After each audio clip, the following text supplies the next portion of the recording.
I was pretty clear in some of my messages that I put out there. The guy's a predator.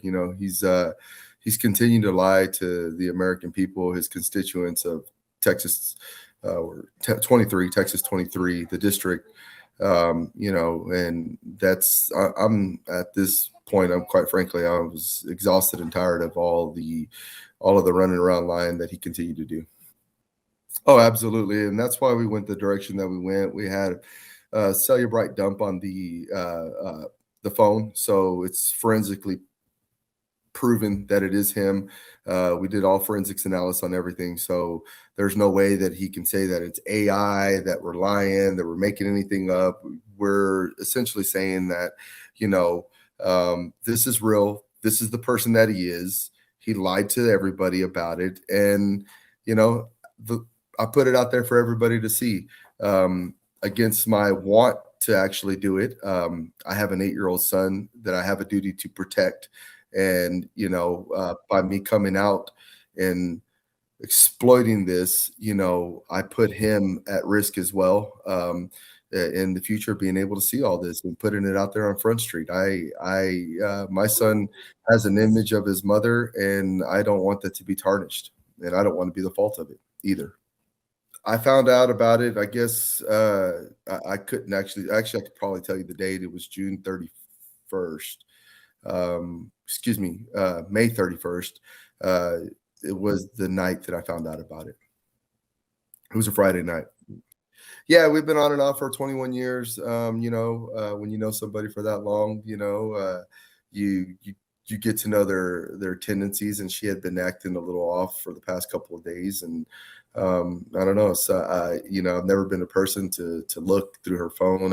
We had an open relationship. Our as far as like our devices, we had an open relationship. I could leave my phone down, and she could leave her phone down, and she has the passcode. I have the passcode. There was no hiding anything, and she had been acting a little strange, and that's when I felt like I needed to go through her phone, and that's when I found out about everything that was going on. Look, I'm not saying he's the one that went out there and did it himself, and I'm not saying that, but yeah, he played a role in it. He predatorized my wife, and he pushed her to the sense of having an affair. I mean, I made that evident in the messages that I released. Actually, it makes me even angrier because again, he's deflecting, and the man has no values. He runs his whole campaign on family values, and he runs everything, saying that he's some family man. He's actually quite of a sick man. I have all the messages that shared between them two, and the things that I just released a tip of the iceberg of the things that this man was telling her. I released just what was, enough information for the people to understand who this person and who they were dealing with. If I were to release everything, I, again, my biggest thing is protecting my son. I will not release, the salacious messages that went back and forth much deeper than what and much more graphic rather than what I presented to the American people. I've already done my part, as far as letting people know who he is. That's up to as far again, Aaron. This is not a political thing for me. I want everybody to know that as well. I don't care 2 cents about the whole political matter behind it. I don't care that it's 2 seats in the. I don't care about all of that. I care about facts. I care about what he has done and how he's continued to lie on Regina's name. He's sitting there and he's bold-faced lied about it, about everything. And to say that the facts are going to come out, I would bet that he does not want me to release all of the messages that show how gross of a man he is. I shook his hand. Yes, we met each other one time. Of course, as y'all know, I'm from Uvalde, Texas. One of my best friend's daughter was taken away in the Rob incident. So at that funeral, Regina had texted me that she was going to be showing up. Tony was doing his uh, make an appearance to, whatever, showing his respects. And he walked up and it was a quiet setting. We were inside of a church. I shook his hand, he shook mine, and that was the length of our introduction and to each other. Absolutely. Yeah, of course. This is